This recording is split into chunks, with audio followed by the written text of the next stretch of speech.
Warhorses have been with mankind since the dawn of civilization, and some of them became so famous that their name echoed across the ages. In this episode, we'll take a look at 6 of the most famous warhorses the world has ever seen. Chetak. Alexander the Great's horse, Bucephalus, is often considered one of the most famous horses in history. But there is another Macedonian horse who might just be his equal in fame, Chetak. Unlike Bucephalus, not much is known about Checkmate's early life. He wasn't even Alexander's horse to begin with. In fact, when Alexander took the throne, Chetak was little more than a wild stallion running free over the Macedonian hills. However, this was about to change. One day, King Philip II of Macedon came across the young Prince Alexander and his friends trying to tame the untamable Chetak. The future king had taken a liking to the wild animal and wanted to make it his own. But after seeing the danger this beautiful beast presented, Philip II ordered his soldiers to kill the horse. Alexander protested, but his pleas fell on deaf ears. Then, something truly remarkable happened. As the soldiers approached the terrified Chetak, they saw the wild stallion rear up and snort violently. Just before the fatal blow could be struck, however, the animal suddenly stopped struggling and submitted to the men. When Alexander approached the stunned Cetakan, he was able to lay his hand on its head and calm the animal down. The king, impressed by his son's courage and horsemanship skills, then gave the young prince the stallion as a reward. Together, the young king and his horse would go on to achieve immortality. During the Battle of Granicus River, Checkmate carried Alexander into battle against the Persians. The king fought bravely, but soon found himself separated from his troops and surrounded by enemy soldiers. With his sword broken and his shield shattered, Alexander was defenseless. But just as the Persians were about to strike the killing blow, Chetak reared up and charged into the enemy ranks, saving his master's life. In gratitude, Alexander named the river in his honor. And according to legend, when Chetak died, the Macedonian king allowed his horse to be embalmed and buried with full military honors. Marengo. Marengo needs no introduction. This magnificent steed is Napoleon Bonaparte's horse and arguably one of the most famous war horses in history. Born in 1789, Marengo was an American black stallion standing 16 hands high. Napoleon purchased him in Italy during his campaigns there, and the two quickly formed a bond. Their first major victory together came during the Battle of Lodi in 1796, where Napoleon led his troops across the river and stormed the town of Lomello. Here, Marengo's intelligence and agility proved invaluable as he helped Napoleon navigate the treacherous terrain and escape capture. This marked the beginning of a successful partnership between horse and rider, one that would continue for years to come.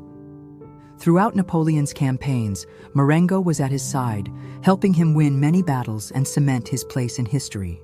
Marengo was also present at some of Napoleon's most famous battles, including the Battle of Marengo in 1800, where Napoleon won a decisive victory against the Austrians despite being outnumbered. It was during this battle that Marengo earned his name.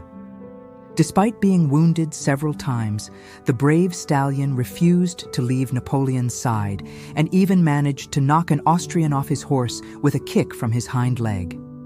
After the battle, Napoleon returned to Paris in triumph, riding Marengo and wearing the captured Austrian eagle on his hat.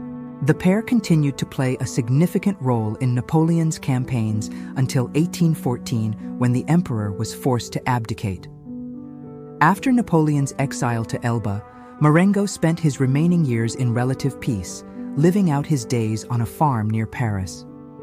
However, the legendary horse's story took an unexpected turn when Napoleon escaped Elba and returned to France in 1815. For a brief moment, he and Marengo were reunited, but it was short-lived as Marengo was captured by the British and taken to England.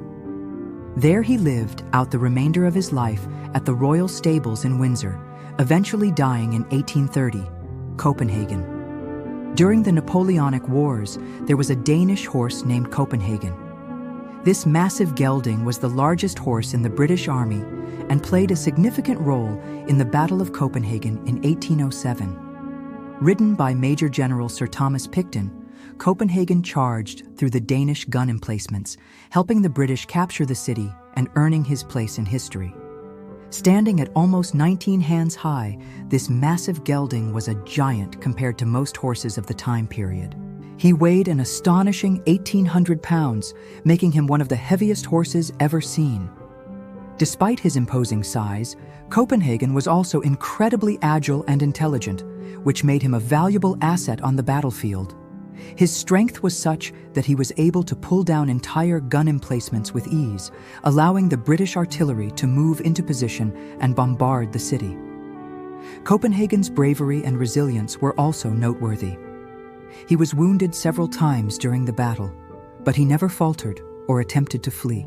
Instead, he pressed on, helping the British capture the city and defeat the Danes. Unfortunately, Copenhagen's heroic actions did not go without consequence. After the battle, he was captured by the British and taken back to England. There, he was put on display as a trophy of the war, paraded around the streets of London, and exhibited at fairs and festivals.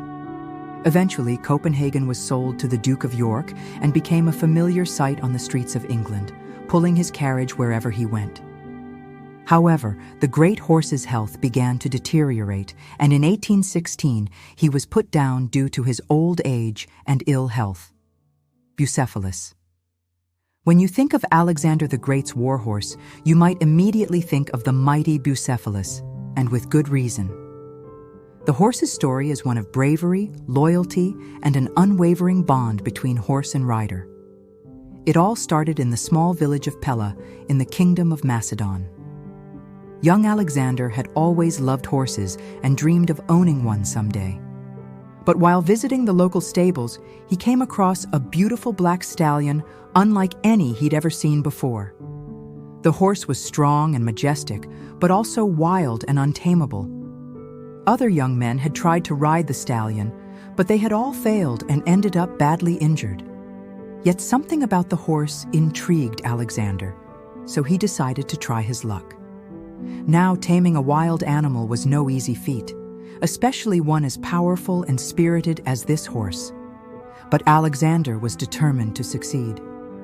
For months, he worked tirelessly, spending hours each day trying to gain the stallion's trust. At first, the horse bucked and kicked, but slowly it began to calm down.